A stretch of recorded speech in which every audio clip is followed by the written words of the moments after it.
Bismillahirrahmanirrahim. Assalamualaikum warahmatullahi wabarakatuh. Alhamdulillah. Sekarang tanggal 16 bulan September 2020, saya berada di rutan rumah tahanan di Polda Metro Jaya, rutan narkoba. Saat ini saya berada di lantai 2 bertemu dengan orang yang istimewa menurut saya, yaitu Ustadz Ali Imron.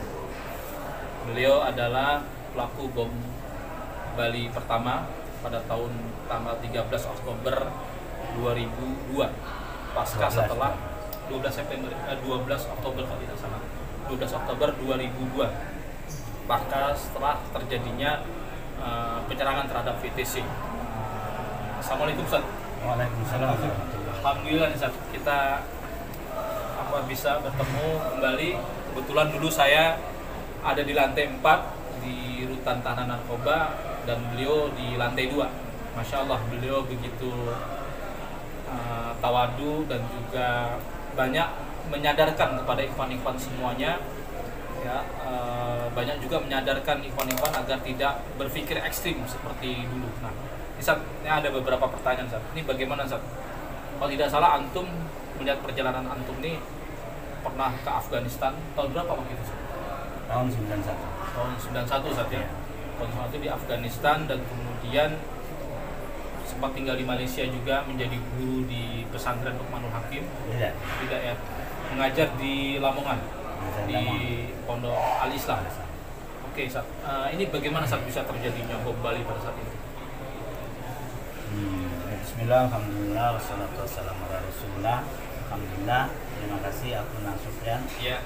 telah datang ke sini, dan saya senang sekali ketika ada yang menanyakan tentang masalah-masalah yang ada hubungannya dengan aksi teror, terutama yang melibatkan saya di situ.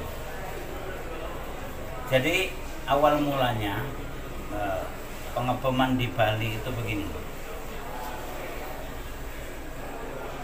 Imam Samudra sekitar setahun sebelum peristiwa bom Bali itu ketemu sama saya. Imam Samudra itu satu angkatan dengan saya di Akademi Militer Mujahidin Afghanistan, yaitu kalau disebut letting berarti letting 94, lulusan 94. Imam Samudra pulang dulu dari Afghanistan, kemudian menetap di Malaysia, kemudian saya tahun 96 menyusul pulang.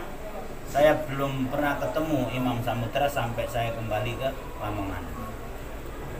Kemudian setelah peristiwa Ambon, kami membantu atau berjihad di Ambon. Waktu itu kalau tidak salah awal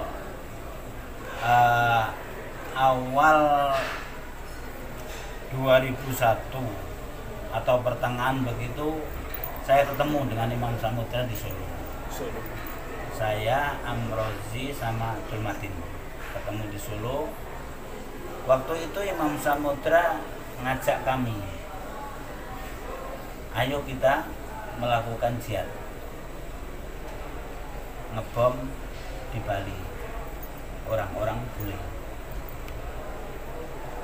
Saat itu saya termasuk Dulmatin, termasuk Amrozi tidak sepakat. Saya sampaikan, kenapa kalau kita membuat bom dalam rangka jihad enggak sekalian di Ambon atau di Poso yang sudah ada konflik, atau pada waktu itu saya katakan sudah ada jihad di sana. Akhirnya ketika jawaban kami seperti itu, terus tidak ada terusnya. Nah, kemudian sekitar awal Agustus atau sekitar tanggal 10-an lah, itu tiba-tiba Amrozi dari Lamongan ngejak saya, ayo kita ke Solo. Kami berangkat. Di Di mobil itulah Amrozi menyampaikan bahwa ini menindaklanjuti ajaan Imam Samudra pada waktu itu. Saya jawab, oh sido toh atau jadi toh kan gitu. Nah, Amrozi cerita seperti itu, pada waktu itu saya nyimpulkan berarti kemungkinan sudah ada pertemuan sebelum saya diajak. Amrozi sudah tahu bahwa ketika ngajak saya ke Solo ini kok dalam rangka menindaklanjuti ajaan Imam Samudra.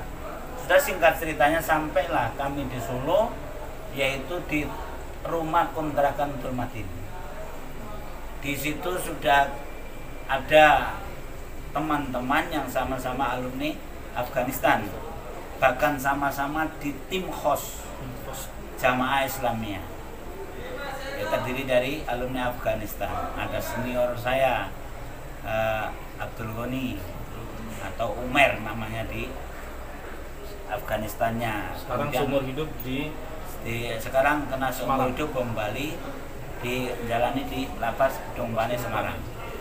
Kemudian ada seangkatan dengan saya, Sawat itu. Kemudian jelas ada Abdul Matin, termasuk ada Imam Samudra, termasuk ada senior kami dan kakak saya, yaitu Ali Gufron alias Mukhlas.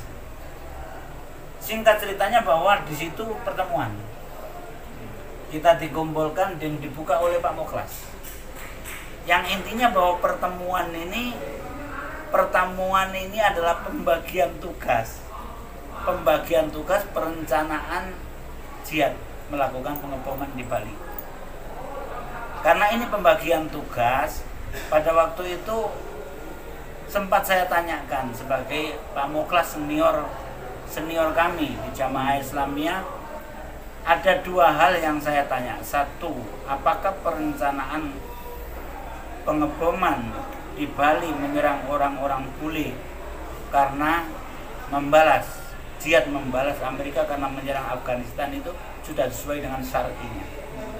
Dijawab oleh Pak Mukhlas sudah sesuai dengan syar'i, disitir dalil-dalil. Kemudian yang terakhir dia katakan menurut Syekh, maksudnya Usama bin Laden, adalah benar. Itu, dan dia katakan bahwa masalah ini kami yang tanggung jawab. Yang kedua, saya tanyakan apakah ikhwan-ikhwan atau anggota JI yang lain sepakat dengan perencanaan ini dan apakah mereka tahu. Dia katakan bahwa kalau kita sampaikan ke mereka, mesti mereka tidak setuju. Terus, loh, kalau tidak setuju, bagaimana kok kita melakukan?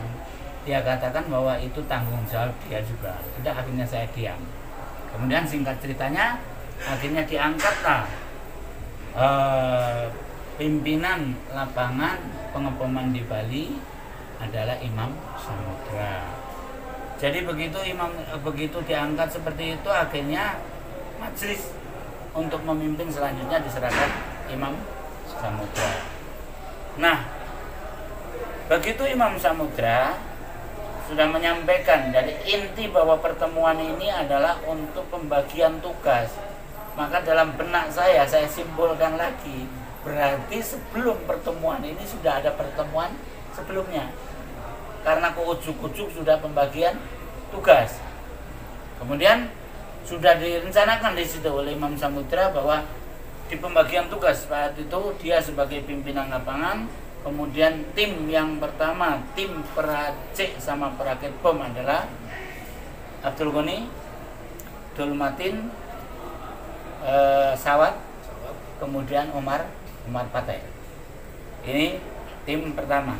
Tim yang kedua adalah bagian akomodasi. Akomodasi ini pertama Amrozi, kedua Idris, ketiga saya disuruh membantu. Nah, pada waktu itu agak tersinggung saya. Wong saya ini yang insinyur kok disuruh bantu yang sipil. Amrozi sama Idris kan sipil. Tapi saya tetap kembali bahwa waktu itu husnuzon saya, berarti saya ini sengaja tidak dilibatkan. Karena saya memang jadi direktur atau pimpinan pondok pesantren Al-Islam. Nah, cuma memang saya harus tahu karena nanti kalau amrozi, akomodasi dan lain sebagainya itu nanti bahan peledak dan lain sebagainya mesti saya juga harus tahu, kan gitu. Jadi akhirnya saya husnudzon bahwa memang saya tidak dilibatkan.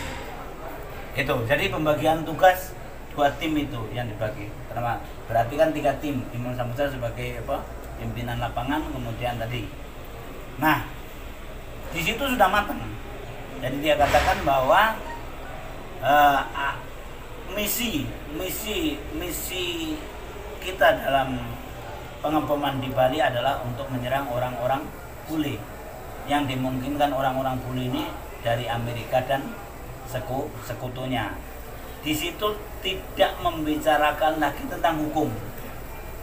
Tentang hukum sudah saya singgung pertanyaan ke Pak Mukhlas tadi.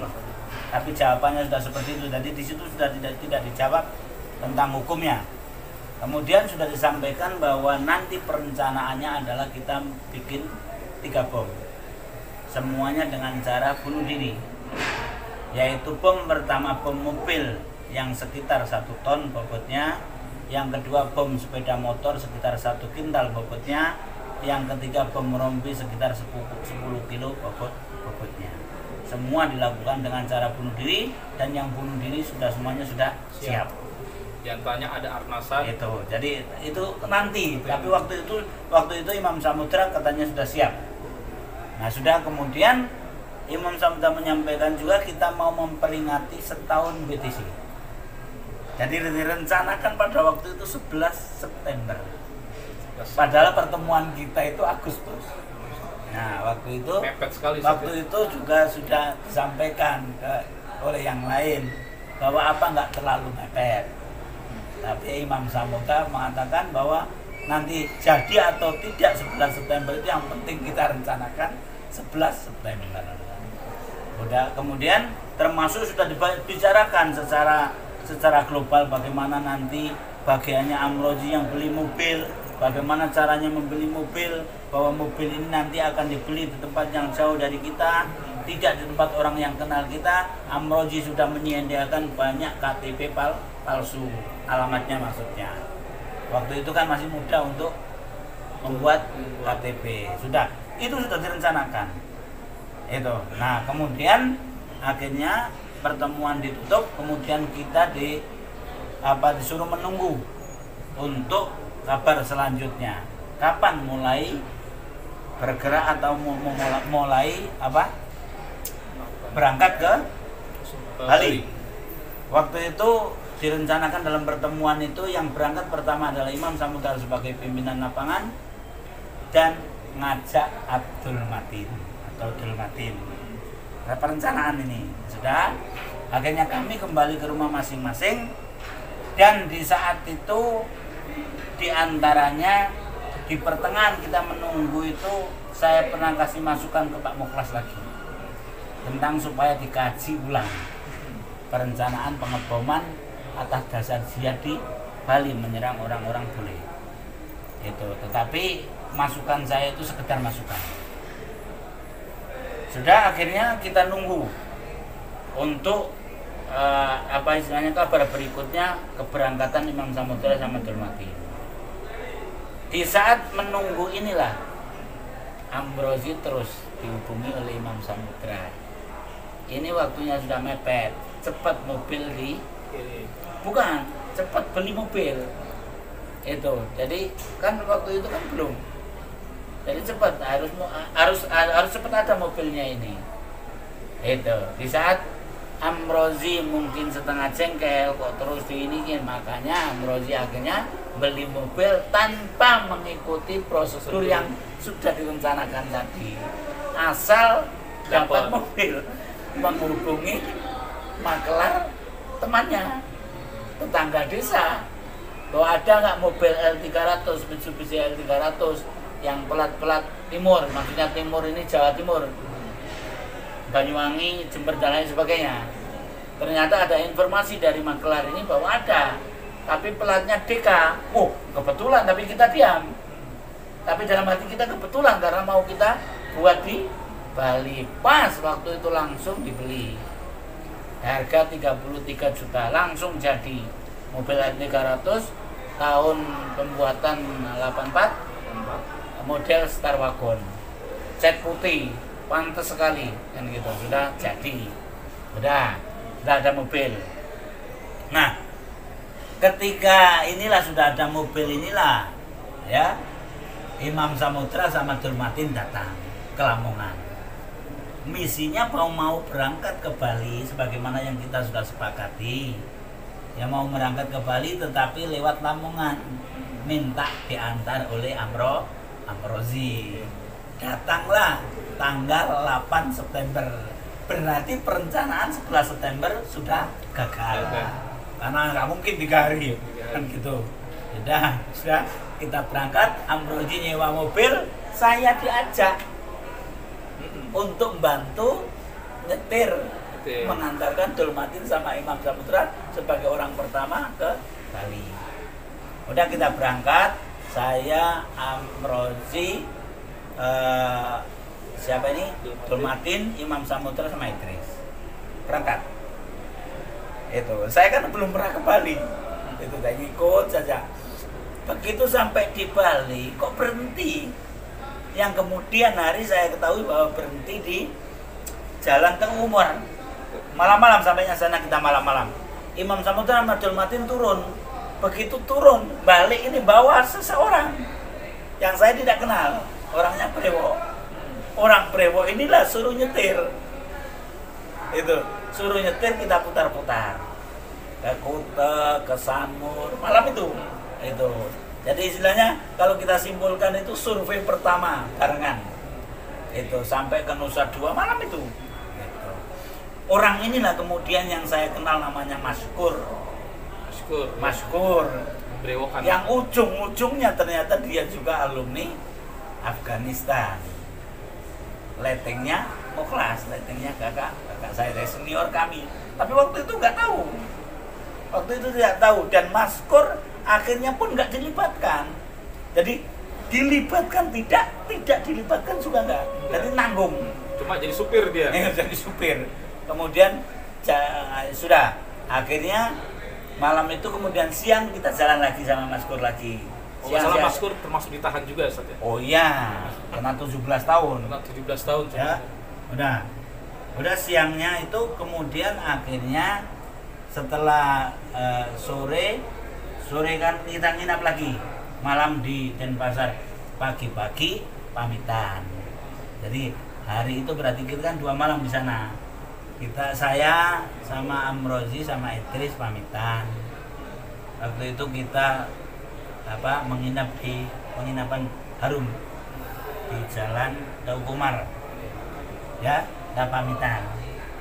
Ketika pamitan mau pulang inilah Imam Samudra nyetop. Bahwa ini ada perubahan dari perencanaan. Dan sudah saya kata Imam Samudra dan sudah saya sepakati dengan Mukhlas, Pak Mukhlas, bahwa yang menemani dia di Denpasar di Bali tidak jadi Dulmatin, tapi saya. Nah, ini sudah pamitan ini. Begitu. Saya didesak oleh Amrozi. Saya waktu itu pamitan. Ya, saya kan ada kerjaan di pondok, mau mid semester. Akhirnya Amrozi ikut ngocok-ngocok, ya sudahlah nanti bisa diundur. Itu sudahlah, akhirnya saya sami'na wa ata'na. Nah, karena katanya sudah sepakat sama Pak Mukhlas. Sudah mulai saat itu hampir semuanya saya.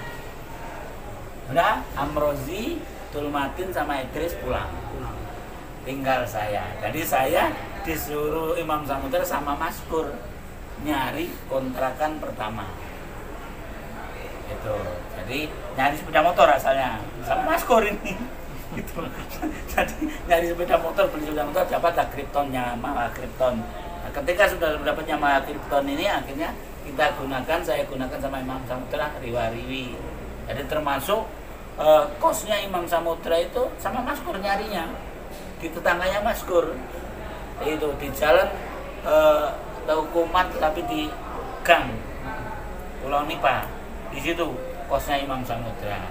Nah, Di saat sudah punya kos Imam Samudra itulah saya sama Imam Samudra nyari kos atau kontrakan rumah yang nanti akhirnya kita jadikan sebagai tempat untuk meracik dan merakit bom. Udah akhirnya dapat kami. Jadi beberapa hari kemudian dapatlah kami rumah di Jalan Pulau Menjangan nomor 65 Denpasar. Rumahnya ada garasinya sesuai dengan yang kita maksud, tapi sebetulnya nggak layak kalau kita rencanakan betul, sebetulnya nggak layak karena rumah ini tingkat. Dari atas itu ada orang kontrak, ada orang kos yang lain. Itu kita di itu. Setelah sudah punya rumah kontrakan inilah akhirnya Amrozi dikasih isyarat oleh Imam Samudra untuk mengirimkan bahan kimia. Asalnya Amrozi yang membawa, jadi pakai bis, Amrozi naik bis membawa beberapa kardus, ya itu. Jadi saya jemput di terminal Ubung, itu pertama. Ternyata kepergian Amrozi itu sudah kenal sama bis, sehingga Amrozi tanya bahwa boleh nggak bisa Mbak mengirimkan tanpa diikuti oleh orangnya. Akhirnya pengiriman berikutnya sampai 1 ton lebih itu dikirim hanya kardus-kardusan tanpa diikuti oleh Amrozi. Saya terima di Denpasar, di Pulbis. Ya sudah, begitu sudah bahan ini sudah mulai bisa diracik, kita isyaratkanlah datanglah tim peracik, yaitu Abdul Ghani atau Omar Patek sama Sawat. Itu datanglah sudah, jadi mulai diracik. Nah sudah, itu sudah. Kemudian dari ketika sudah mulai diracik ini datanglah diantaranya yang mau disiapkan untuk bunuh diri. Ya, waktu itu kan perencanaannya 3 bom 3. Itu, tetapi yang didadakan 7 orang yang semuanya siap bom bunuh diri. Kenapa kok 7? Imam Samudra maunya membuat bom sebanyak-banyaknya, karena melihat banyaknya bule ini harus ditambah bom itu kan. Nah, 7 orang udah. Nah, ketika 7 orang datang inilah yang nanti kenapa kok kos atau biaya ini bengkak. Di antaranya 7 orang ini kos sendiri-sendiri itu kan sudah banyak. Karena kenapa kok saya sampaikan tentang biaya? Karena nanti ini yang menimbulkan Pak Mukhlas marah-marah, kenapa kok habis banyak kembali, sehingga Amrozi menyiapkan nota-nota yang Amrozi menyiapkan nota-nota lengkap sebelum dilaporkan Mukhlas, sudah dilaporkan oleh Mabes Polri karena Amrozi sudah ditangkap duluan. Jadi penting, masalah dana juga penting. Bisa. Nah, begitu yang 7 ini sudah ada di sana, Pak Mukhlas datang ke Bali. Pak Mukhlas datang ke Bali. Pak Mukhlas datang ke Bali ini mengecek satu persatu. Ya, ternyata menurut Pak Mukhlas ini bahwa yang siap itu, yang paling siap itu cuma hanya 1 orang aja. Yang rompi lagi. Ya. Yang bom mobil ya bener siap, tapi belum lancar nyetirnya. Yang bom sepeda motor bener lancar, tapi belum lancar naik motornya. Yang lain-lain udah. Nah, karena Pak Mukhlas ngecek inilah Imam Samudra tersinggung. Karena Pak Mukhlas ngecek tanpa sepengetahuan Imam Samudra. Kan yang tahu tempatnya kan Idris sebagai apa tadi? Akomodasi tadi, yang tahu tempatnya orang-orang ini dicek oleh Pak Mukhlas. Nah sudah. Nah kemudian setelah bahan peledak diracik, jadi saya katakan kenapa ada meracik, kenapa ada merakit. Jadi yang disebut meracik ini adalah dari bahan kimia menjadi bahan peledak. Ini namanya meracik.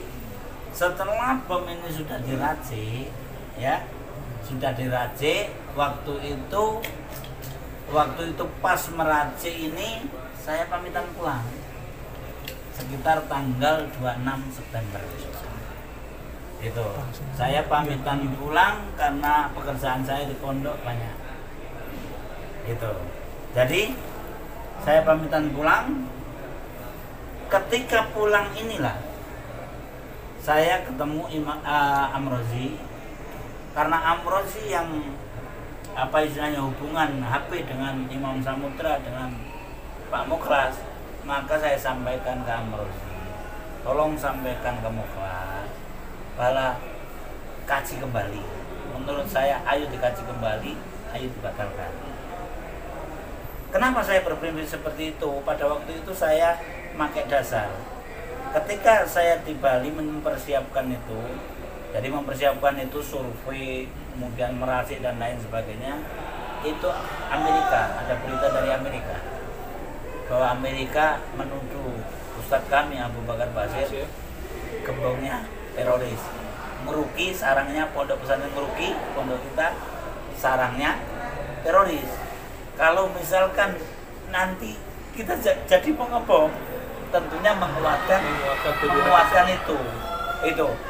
Tetapi saya usulkan bukan hanya karena itu, keraguan saya bahwa kita ini kan mau membalas Amerika karena menyerang Afghanistan. Iya. Pasar untungnya WTC, kenapa kok orang-orang bule? Orang bule kan belum tentu orang Amerika. Kalaupun toh orang Amerika belum tentu setuju terhadap penyerangan ke Afghanistan. Iya. Nah, kemudian kita mundur lagi. Jadi peringatan saya ke Mukhlas itu setidaknya 3 kali. Pertama, sebelum apa-apa itu sudah saya ingatkan. Jadi kita balik ya ceritanya. Jadi Mukhlas datang ke Lamongan, membawa istrinya, anaknya semuanya. Di antaranya diikuti oleh muridnya atau anak buahnya dalam jamaah Islamiyah, yaitu Dr. Azhari sama Dr. Nurdin Top. Kenapa? Karena 3 orang ini jadi DPO di Malaysia, mau ditangkap. Itu. Nah, pada waktu itu ketika kami bersama-sama di Lamongan, Mukhlas sudah saya ingatkan, ada 2 hal yang penting yang saya ingatkan. Satu, bahwa Indonesia ini jadi tempat persembunyian atau pelarian ikhwan-ikhwan Singapura sama Malaysia, CI, ya, yang paling aman, dengan syarat nggak usah membuat apa-apa. Yang kedua, saya katakan bahwa karena kita pembicaraan tentang bahwa Amerika nyerang Afghanistan ini kan santer antar kami, itu. Kemudian ada sudah rencana-rencana gimana caranya kita membalas. Mukhlas itu sudah saya sampaikan, kalau mau membalas Amerika, ayo kita incar kapal perang mereka. Nanti kita hantam pakai bom speedboat, bom bunuh diri seperti ikhwan kita di Yaman. Kan gitu. Iya. Nah itu saya nanti korlapnya. Saya katakan gitu. Itu 2 hal. Ya, sudah. Itu kan sudah. Jadi balik lagi sekarang. Balik lagi. Jadi tanggal 26 saya sampaikan ke Amrozi. Ketika saya pulang ini, tolong sampaikan. Begitu Amrozi lapor, apa jawaban Mukhlas? Nggak ada urusannya katanya. Terus saja, ya sudah kalau begitu. Sudah, saya akhirnya balik ke pondok, kegiatan ngajar kan gitu. Saya tuh sebetulnya nggak ada niat untuk kembali, karena kan tugas saya kan sudah selesai. Ternyata datanglah di Tenggulun itu Dr. Azhari sama sama Dolmatin. Jadi Dr. Azhari itu 2 kali datang ke Tenggulun. Jadi datang ke Tenggulun itu pada waktu itu adalah pertama ditantarkan oleh Nurdin M. Top, karena Nurdin M. Top sudah pernah datang ke Tenggulun, ke Lamongan, ke rumah kami. Dan akhirnya Dr. Azhari datang. Ketika Dr. Azhari datang sama Nurdin, inilah Mukhlas mengatakan bahwa kebetulan ada ahlinya ini, kita libatkan bom Bali.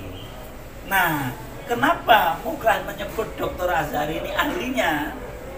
Kami saya yang hampir 6 tahun nggak disebut ahli, kan gitu.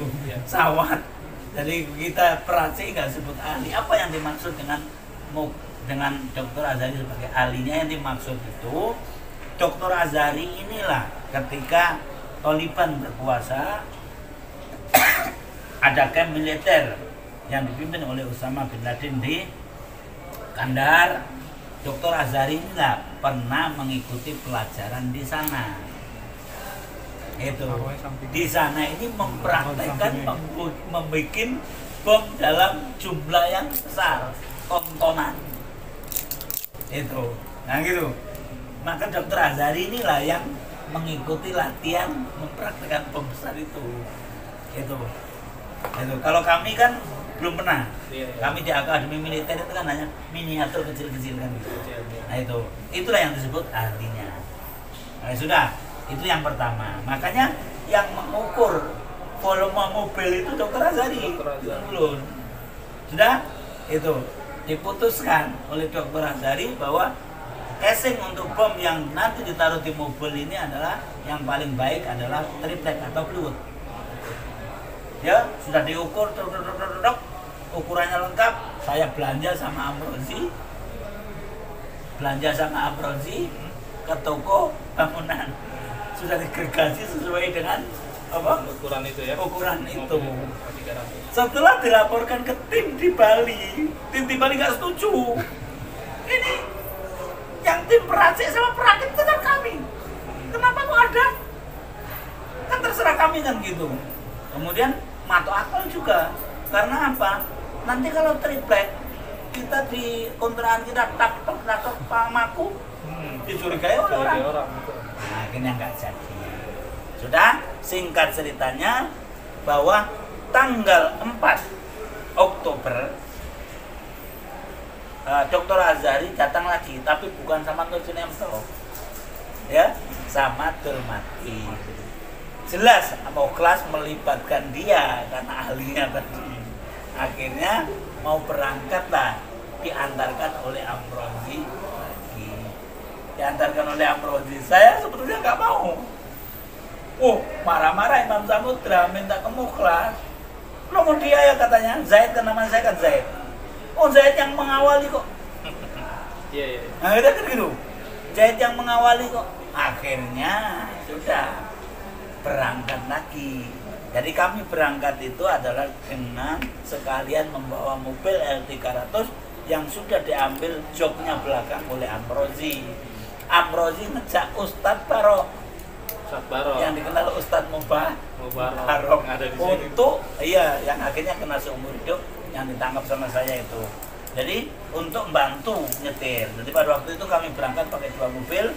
Amrozi sama Ustadz Mubarok ini bawa L300, saya Dulmatin sama Dr. Azhari pakai mobil Vitara. Gitu.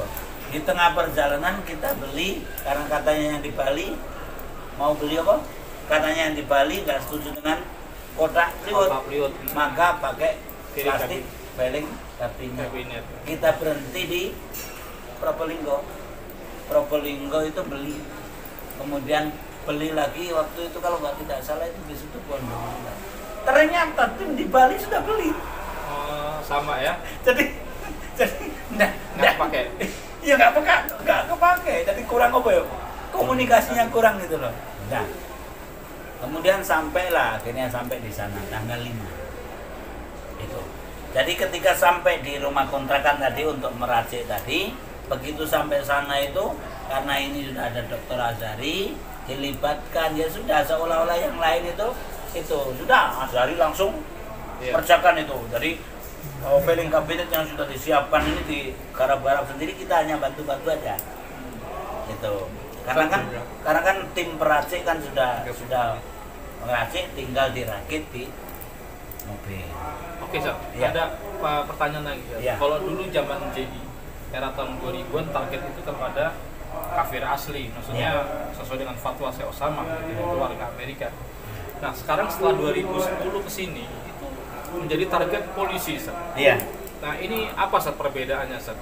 Dan menurut saya semakin tidak efektif gitu menargetkan aparat keamanan yang bisa jadi yang dianggap sebagai musuh dekat padahal mereka masih banyak yang muslim. Ini bagaimana? Ada perkembangan apa Sat? Jadi begini, mulainya polisi diserang itu begini ceritanya. Waktu itu kami sudah di dalam. Kami dengar berita bahwa di Ambon atau tepatnya di Loki, Serang Barat, itu terjadi penyerangan terhadap pos Brimob yang dilakukan oleh Ikhwan-Ikhwan. Itu pada waktu itu disebut Ikhwan-Ikhwan Kompak. Kompak itu yang saya bawa ketika membantu jihad di Ambon. Nah pada waktu itu sampailah berita kepada kami bahwa kenapa diantaranya mereka itu kok menyerang Brimob, polisi. Jadi pertama yang jadi mereka semangat untuk menyerang itu karena polisi menangkapi kami. Itu dasar pertama. Dasar yang kedua bahwa polisi itu menjaga kampung Kristen yang akan diserang oleh mereka. Jadi itu dasarnya.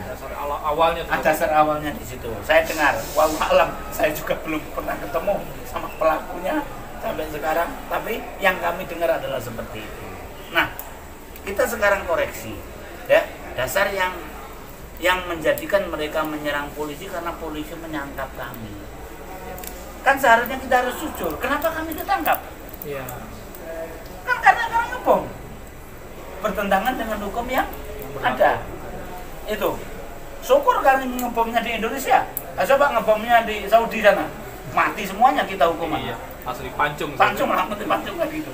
Nah, kan gitu. Jadi nggak pas dasar itu. Nah, akhirnya mengembang. Pemikiran-pemikiran seperti itu mengembang. Tetapi perlu diingat, ya, pemikiran JI hingga sekarang ini, sekarang ini kita bicara ini, itu belum pernah JI itu memobilisasi anggotanya atau membolehkan menyerang aparat atau negara atau pemerintah. Dibuktikan dengan aksi Nurdin M. Top. Aksi Nurdin M. Top terakhir adalah tahun 2009, yaitu melakukan pengeboman di J. Marriott dan Ritz Carlton. Nurdin tahu bahwa Dr. Azhari sudah ditembak oleh polisi di Batu Malang setelah bom Bali 2. Tetapi yang diserang oleh Nurdin bukan polisi. Tetap konsisten, masih yang pertama. Kepentingan asing. Walaupun menurut hukum sama sama. Tetapi ini penting sekali karena berkenaan dengan masalah akidah. Karena berkenaan dengan masalah darah. Ini penting sekali. Nah, ini yang perlu saya sampaikan. Adapun kalau kita tengok ke belakang, ya bagaimana kemudian hari, ya kita yang ditangkap kasus bom Bali dan kasus-kasus bom lain orang JI diremehkan oleh pihak-pihak tertentu bahwa kita ini akidahnya melempem dan lain sebagainya. Bagaimana kita akidahnya melempem? Ya kami orang-orang DI kemudian akhirnya berpecah jadi JI. Ini sampai ke Afghanistan ini karena memegangi akidah, kan gitu, memegangi akidah. Tetapi meskipun seperti itu, saya masuk DI itu tahun 91.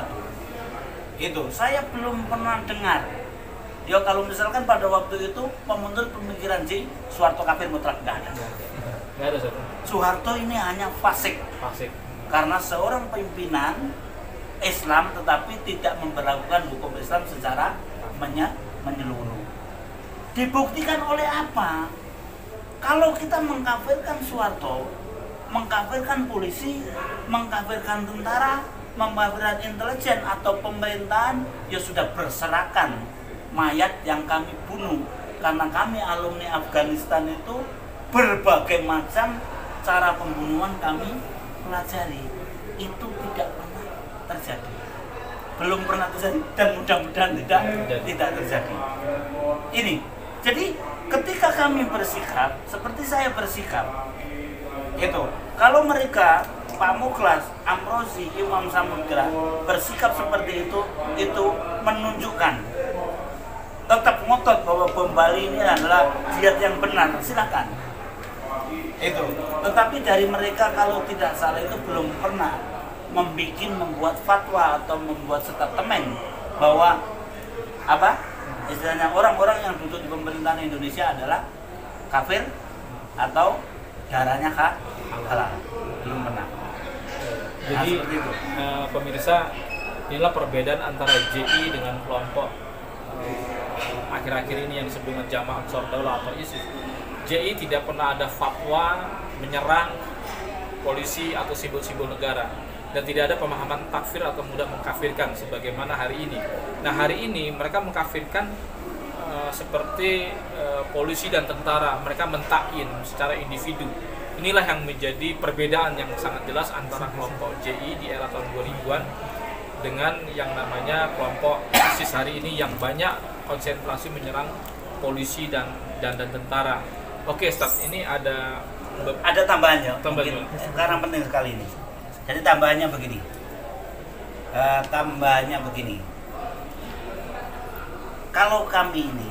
Kalau kita ini DI ini tidak mengkafirkan secara mutlak penguasa di Indonesia atau NKRI itu, kenapa kami harus menyusun kekuatan? Nah, begini. Jadi kami ini adalah penerus daripada negara Islam Indonesia. Itu diakui maupun tidak diakui ya. Kami pelaku bom Bali ini generasi keempat kalau kita hitung NII-nya kan gitu. Kemudian kenapa tuh kami harus mempersiapkan kekuatan? Jadi namanya karena penerus NII, kita tetap bercita-cita secara nasional bahwa kita tetap mendambakan adanya negara Islam di kemudian hari. Negara Islam tidak mungkin ujuk-ujuk berdiri, harus melalui perjuangan. Oleh karena itu kita harus menyusun kekuatan. Nah, kemudian yang mendasari diantaranya, ya kenapa tuh menyusun kekuatan kita harus menjadi sukarelawan jihad di Afghanistan? Di antaranya dua fakta terpenting. Ya, fakta yang pertama adalah kejadian Tanjung Priok tahun 84. Tahun 84. Kan gitu. Tanjung Priok 84 ini ceritanya senior kami bahwa pada waktu itu ada ikhwan ini yang termasuk yang akan dibunuh oleh musibah itu sudah menemukan pistol, mendapatkan pistol, tapi tidak bisa menggunakannya. Yang kedua adalah peristiwa Talang Sari, Lampung tahun 89. Nah, 89. Iya. Itu sudah menguasai M16, merampas dari TNI, tapi tidak bisa menggunakan gara-gara terkunci saja. Oleh karena itu bahwa penyebab-penyebab inilah yang harus kita latihan perang. Itu latihan militer. Akhirnya ditemukanlah tempat di Afghanistan. Ya. Nah, kemudian apa tuh hubungannya?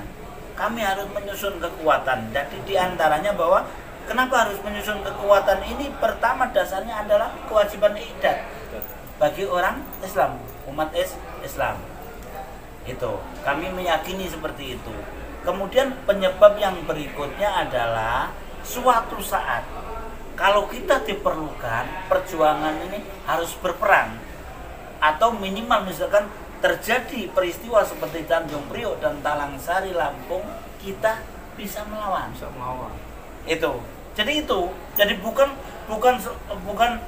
begini, bukan dasarnya bahwa kita takfiri, kita mengkafirkan penguasa, kita mengkafirkan tentara, kita mengkafirkan polisi, kita mengkafirkan intelijen, terus kita mempersiapkan kekuatan mau membantai atau memerangi mereka, itu bukan. Itu.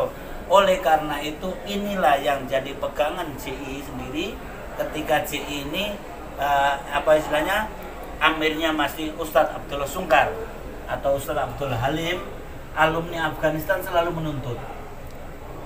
Begitu pulang dari Afghanistan, kapan kita memulai jihad? Maksudnya jihad konfrontasi dengan NKRI. Ustadz sering katakan bahwa yang menginginkan jihad itu bukan kita, tapi Allah. Itu kalau Allah nanti membuka jihad akan terbuka, tetapi kita tidak bisa. Nah, kan gitu. Kita tidak bisa. Bahkan 92 itu Ustadz pernah membesuk kami ke Afghanistan.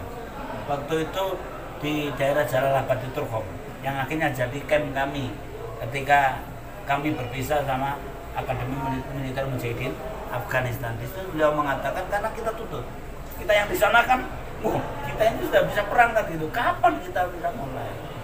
Waktu itu diingatkan lagi oleh Ustadz, itu bahwa jihad itu tidak semudah itu. Waktu itu beliau singgung bahwa kalau kita bisa mulai waktu itu 92 kita bisa mulai konfrontasi dengan NKRI itu minimal kita ada 15.000 kuantitasnya, yang kualitasnya di atas TNI seperti itu. Nah, jadi itulah ketatnya kami, ketatnya orang GI. Makanya setiap alumni Afghanistan pulang belum pernah diizinkan untuk mulai bergerak. Nah, saya ini inisiatif sendiri. 96 kan waktu itu Ustadz Abdul Rasul kan masih ada. Saya tanpa minta restu dari siapapun, saya sudah cari toko kimia sendiri di Surabaya. Kan gitu. Jadi ini inisiatif. Jadi itu. Jadi berkenaan dengan mobilisasi atau perintah untuk menyerang aparat belum pernah ada sama. Oke, Ustaz. Ada pertanyaan lagi. J ini kan banyak referensi dari banyak buku-buku Ikhwanul Muslimin. Iya. Nah, akhir-akhir ini jihadis yang lebih kepada kelompok JAD ISIS. Ini menurut saya itu lebih dekat dengan kelompok-kelompok Salafi. Iya. Karena Muhammad bin Abdul Wahab. Ini bagaimana menurut Antum, Ustaz? Karena perbedaan referensi menentukan juga perbedaan target, Ustaz. Jadi begini. Dalam masalah hubungannya dengan akidah itu kan misalkan dua ustadz kami yaitu Abdullah Sungkar sama Abu Bakar Basir yang pada waktu itu akhirnya menjadi Amir GI, yang sebelum Amir GI menjadi istilahnya di antara pemimpin di Darul Islam, ini sudah punya patokan-patokan tentang masalah akidah. Jadi akidahnya istilahnya apa ya? Buku-buku tauhid yang dikarang Syekh Muhammad bin Abdul Wahab juga jadi rujukan. Gitu. Jadi walaupun misalkan ada orang JI atau DI mengatakan kita bukan Wahabi, itu nggak benar juga kan gitu. Karena banyak juga buku beliau yang kita kaji. Kan begitu. Kemudian dalam masalah kenapa tadi antum singgung bahwa kita ini ada ituan dengan Ikhwanul Muslimin, ini adalah kemungkinan dikarenakan karena Ustadz Abdul Azam, Syekh Abdul Azam sebagai guru jihad Afghanistan ini sering menceritakan tentang perjuangan Ikhwanul Muslimin. Ya kan gitu. Iya, begitu. Nah, jadi perjuangan seperti itulah mungkin. Nah, alumni Afghanistan dari 84 ke 89 ini kenyang dengan berguru dengan Syekh Abdul Azam. Jadi kemungkinan itu kalau dari segi perjuangan tetap mengacu pada perjuangan NI yang saya tahu tetap seperti itu. Itu seperti itu. Jadi bahkan waktu itu seperti Ustadz Abdul Azam pernah mengatakan kalau ada jamaah organisasi ya yang akidahnya seperti akidah Salafi. Yang gerakannya harokahnya seperti Ikhwanul Muslimin, yang dakwah dan ukhuwahnya seperti tabligh. Itu begini. Nah, itulah yang berusaha dilakukan oleh JI. Nah, seperti itu. Jadi itu lagi.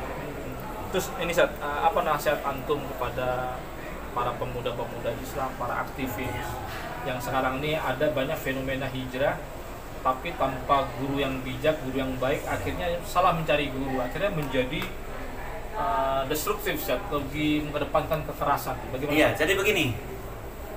Kalau kita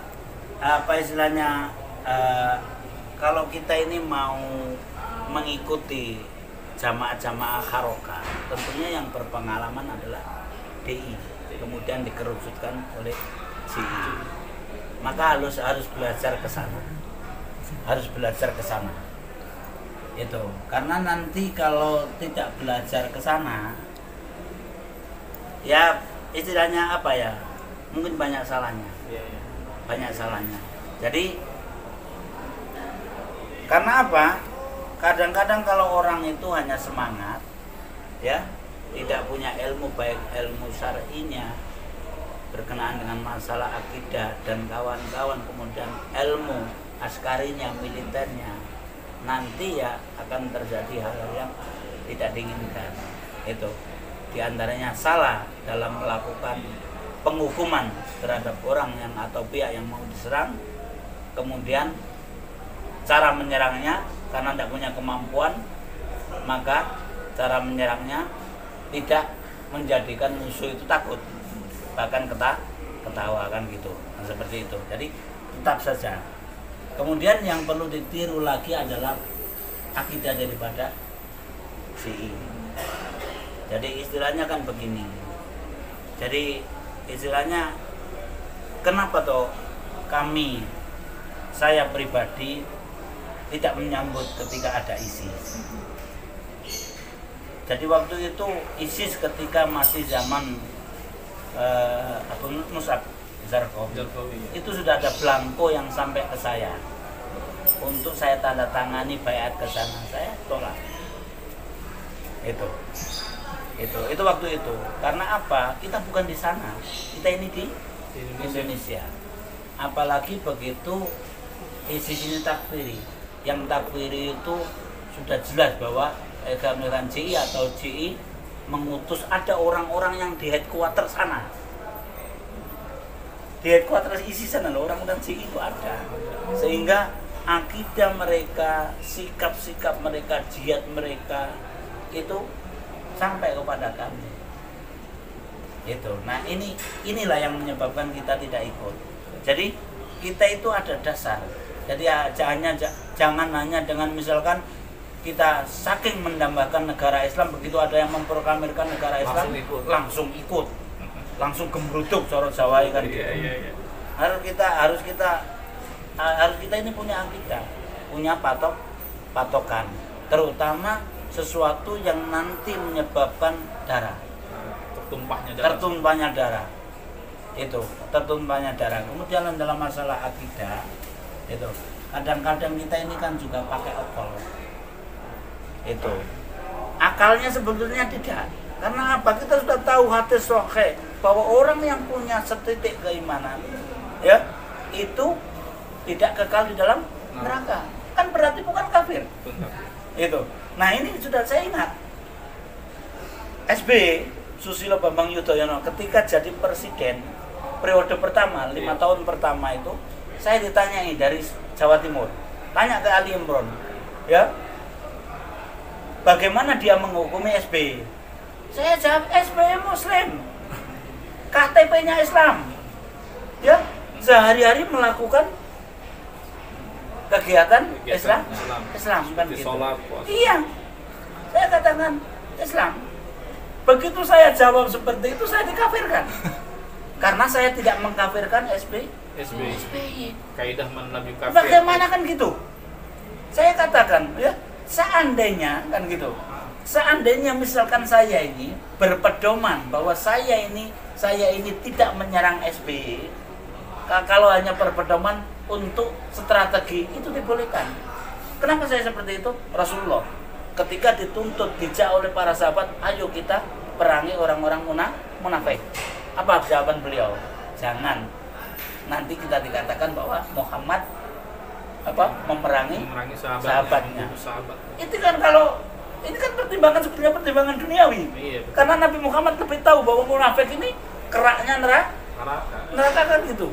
Berarti kan kufur, tetapi tidak dilakukan. Nah, saya berpedoman pada itu kan gitu. Seandainya saya hanya berpedoman seperti itu, tapi saya berpedoman bukan itu, tapi secara dohir bahwa Muslim adalah Muslim. Kan gitu. Nah, seperti ini.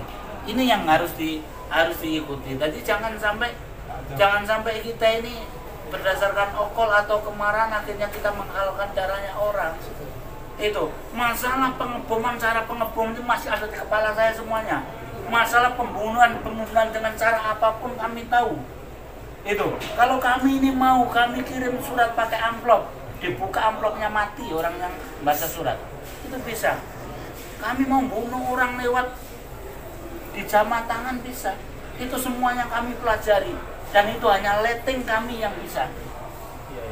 Itu letting yang lulus tahun 94, paling banyak ilmu itu letting kami tentang masalah seperti ini. Oke, Nah, iya. Ada yang mengatakan Indonesia ini negara kufur dan itu menjadi dasar bagi para ikhwan-ikhwan jihadis Iya. ini melakukan aksi. Iya. Jadi bagaimana Ustaz melawan narasi seperti itu? Iya, jadi begini ya. Apa dasarnya? Saya tahu dasarnya itu. Kenapa tuh Indonesia kok dihukumi Darul Kufri atau negara kafir? Itu karena tidak memperlakukan syariat Islam. Tetapi kita harus jujur juga. Itu walaupun tidak berdasarkan syariat Islam, ada syariat Islam yang dilakukan di Indonesia. Kemudian mayoritas syariat Islam kan diperbolehkan di Indonesia. Yang kedua bahwa masyarakatnya mayoritas Muslim Islam. Itu. Nah, kemungkinan ini juga Aki tadi. Dulu, oke, kita Ya. break dulu. Dengarkan azan.